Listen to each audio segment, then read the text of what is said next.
Because 30 days ago,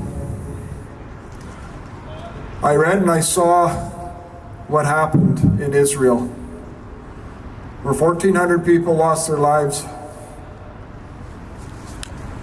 where families, parents, mothers, fathers, children were torn from peace and were murdered. To me, it was a deeply disturbing moment to see that. I'm not Jewish. I'm Canadian. I was born and raised in Canada. I've experienced relative peace all my life. I haven't experienced what it would be like. I haven't experienced those struggles.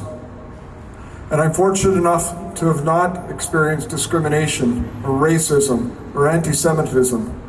And I can tell you, I am a proud Canadian, and I am absolutely disgusted that our country is standing and allowing for any of that to happen. It should never happen in this country.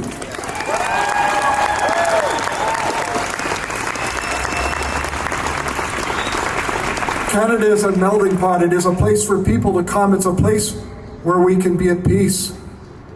That's what it should be.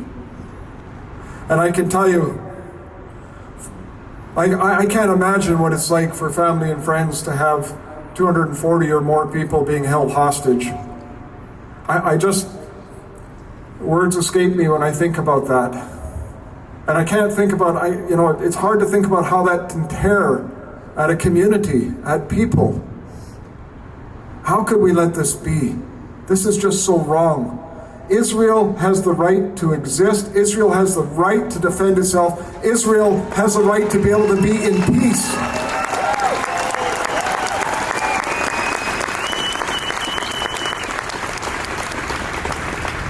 And I can tell you, as an individual and as a politician, I will do everything I can to stand with you, to stand for peace, and to make sure that people understand history.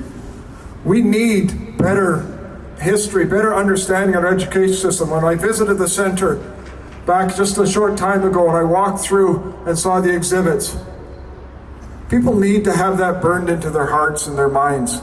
They need to understand how wrong that has been. They need to understand what leads to it, and they need to stand against it. People need to learn our history, because if we don't, then we'll never be able to stand in peace.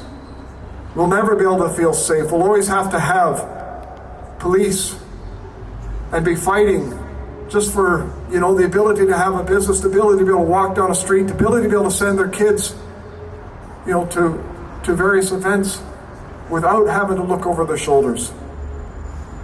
Canada has a lot to work to do. British Columbia has a lot of work to do.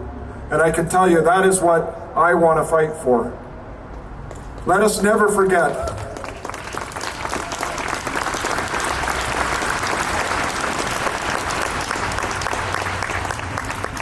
Let us never forget that we are all one people, and that peace is what we all strive for.